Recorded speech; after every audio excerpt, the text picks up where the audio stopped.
রাষ্ট্রপতি মোহাম্মদ শাহাবুদ্দিনের কাছে পরিচয়পত্র পেশ করেছেন বাংলাদেশে নবানিযুক্ত বুলগেরিয়ার অনাবাসিক রাষ্ট্রদূত ডক্টর নিকোলাই ইয়ানকোভ। রোববার সকালে বঙ্গভবনে পৌঁছালে প্রেসিডেন্ট গার্ড রেজিমেন্ট এর একটি চৌকস দল তাকে গার্ড অব অনার প্রদান করে। বুলগেরিয়ার নতুন রাষ্ট্রদূতকে স্বাগত জানিয়ে রাষ্ট্রপতি মোহাম্মদ শাহাবুদ্দিন বলেন, স্বাধীনতার পর থেকেই বাংলাদেশের সাথে বুলগেরিয়ার সম্পর্ক ক্রমান্বয়ে বৃদ্ধি পাচ্ছে।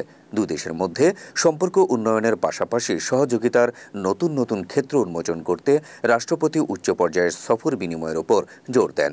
দেশে বিদ্যমান উদার শিল্পনীতি এবং রপ্তানিমুখী ও বেসরকারি খাত নির্ভর উন্নয়ন কৌশলের উল্লেখ করে রাষ্ট্রপতি বুলগেরিয়ার বিনিয়োগকারীদের বাংলাদেশে বিনিয়োগ করার আহ্বান জানান।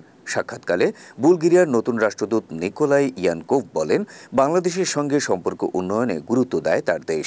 দায়িত্ব পালনে তিনি রাষ্ট্রপতির সার্বিক সহযোগিতা কামনা করেন। সাক্ষাৎকালে রাষ্ট্রপতির কার্যালয়ের সিনিয়র সচিব নাসিমুল গনি এবং সামরিক সচিব major general Mohammad Adil Chowdhury, press সচিব মোহাম্মদ জয়নাল আবেদিন এবং পররাষ্ট্র সচিব জসিমউদ্দিন উপস্থিত ছিলেন।